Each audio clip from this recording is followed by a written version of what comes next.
So our organization started not quite 20 years ago, and we've all learned so much in that time. You with your lived experience and us alongside you and alongside our community, learning and researching and understanding what it takes to live well with Parkinson's. And sleep is such an important part of that. Yeah, sleep is one of the absolute keys to every of living well with Parkinson's. Yeah. So Davis, how did you sleep last night? I mean, I slept okay, not great. I don't know if I was worried about speaking this morning or else just, some of my bad sleep behaviors cropping up. Like yesterday, I took a nap, which is typical for me, but I took a too long nap, I would say. And then last night I had an extra glass of wine, which is never really conducive to good sleep. Right. But I still tried to follow my main bedtime ritual, which is to get in bed fairly early, say 9 or 9:30, because my wife likes to go to bed early, and she gets up earlier than me in general. But also, one thing I did last night, which was not as helpful, was that I didn't constrain my fluid intake. So I had to get up to pee 3 or 4 times, which is one of my banes of good sleep. Yeah. I wonder, Davis, at a previous event like this, at a Victory Summit, we learned about red light. So when you get up, not to turn on the lights and wake your body back up, but to have a red light that might be less disruptive. Is that something you've done at home?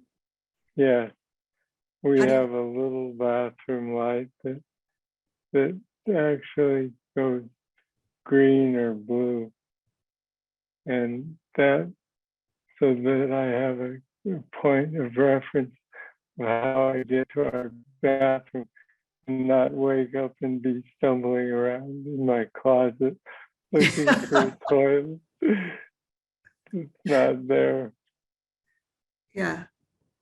A few years ago, my mom gave me a light that you can put inside your toilet, and it illuminates the toilet so that you don't, which I have not used yet, but I wonder if that would be a good thing to do so you know where you're going, where you're aiming. Yeah, possibly.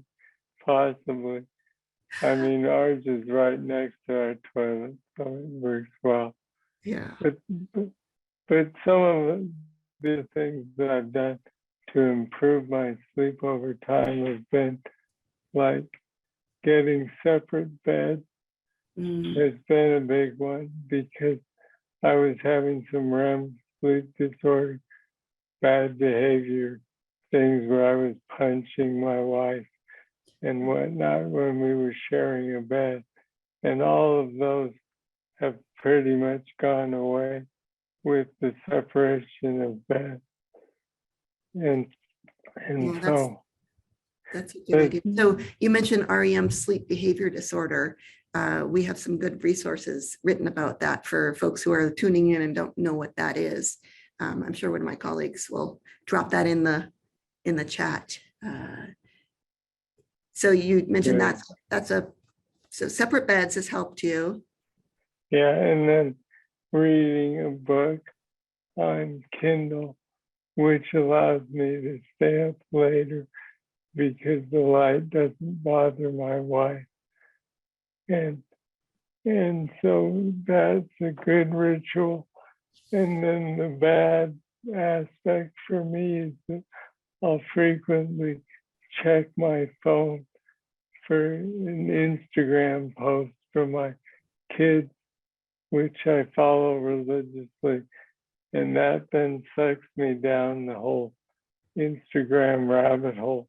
Oh, And I'll end up with way too much screen time on my phone, which is just not very conducive to good sleep behaviors. yeah. So limiting screen time before bed or in bed is a good practice. Well, right. Yeah. And Kindle's a screen too, but it doesn't have the same effect as like your laptop or your phone. Yeah. It's not so bright. Yeah. And that's much better for healthy sleep. Some of the other things that I do are that I always need to manage the temperature of our bedroom and keep my legs cool, because if my legs get hot, then I'll start having restless legs, and that's death to good sleep. Sleep is restless leg syndrome. Yeah. And that's another reason that having separate beds works well for us, because my wife will sleep with two down comforters on while I'll sleep with the sheet. And With your I'll feet be hanging out. yeah, with my feet hanging out. Exactly. Another thing that I know you've talked about, and one of our speakers at an other event used to sing a song to this concept, which is to stop watching the news before bed. Yeah, stop watching the news. Exactly. It's making you sad. Yeah. No, that's true, and that's one thing that I consciously don't do is follow too many news threads, or if I'm on my phone, or else we just as a couple don't watch the news after 6 p.m. Yeah, because it just sort of gets you worked up and anxiety around what's going on in the world. Yeah, that's right. Yeah, that's right. So Davis, you've mentioned so many different strategies that you use. You've mentioned reducing your intake of fluids before you go to sleep, reducing your alcohol, bringing screen time down, not watching the news before bed, temperature control in your bedroom, separate beds. You've also mentioned before about that all of the things you do in the day are sort of interconnected to how you sleep and how you sleep. Really, tell us a little bit about that. And I think that starts in the morning when you wake up. It's whether you've had a good sleep or a bad sleep. You've got to give yourself the intention that it's going to be a good day. Mm-hmm. And so that's very important, is to start with an intention that today is going to kick ass. And even if you don't feel it, it's important to say it. And then get up, and if you can get outside, even better. And just, arms up, baby, yeah. Because that's the key to starting your day out right. And then if you can exercise, by all means, exercise is very important to your overall body health and your sleep eventually as well. You've also talked about sort of quieting your mind down. Yeah. Well, and that's part of my own sort of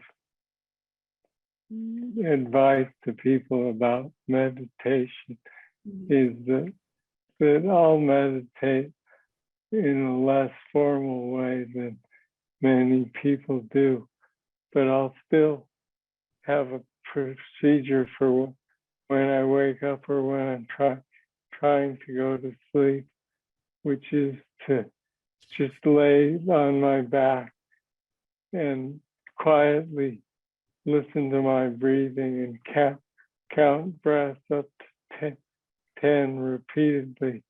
And that's because I've done that for a few years now. That's proven a good method for calming the voices in my head that would otherwise be telling me to get up.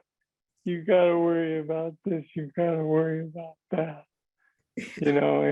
And so I'll just lay back and that helps. Yeah. Yeah, because it's like a signal to my brain to shut down. And so that's very good for me.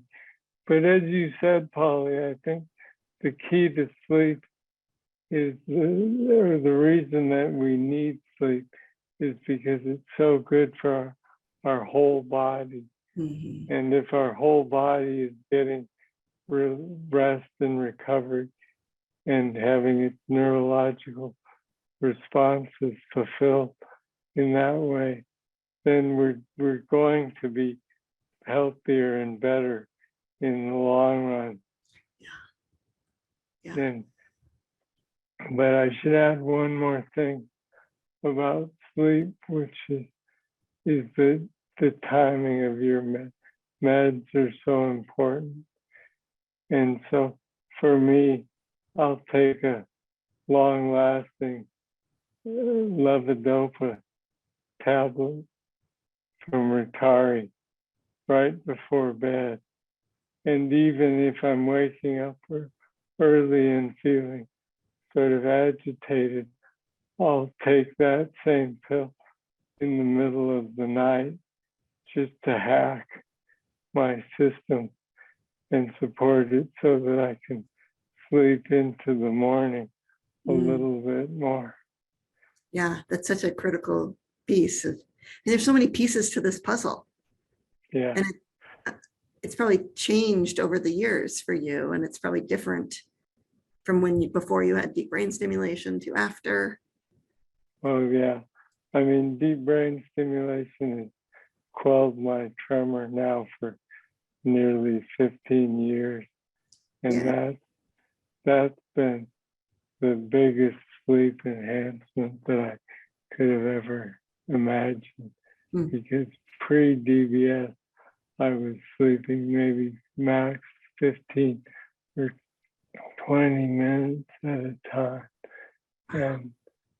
And that's just crushing over time. Yeah. I mean, that's how wolves sleep, but humans aren't meant to sleep that way. No, well, and then when you wake up and you're immediately trembling and your hand's doing this, and so you're pinning your arm down, trying to go to sleep while actively suppressing your tremor. That's not helpful or good. Not at all. And so not having to deal with the tremor aspect has been such a godsend for sure. Davis, you and I could talk about sleep for a long time because it's certainly not one of my superpowers either. But we've got some great experts who are going to come on, and you and I can come back at the end and catch up and send people off onto their days if that works for you. That works for me. Let's get to it. Let's get to it.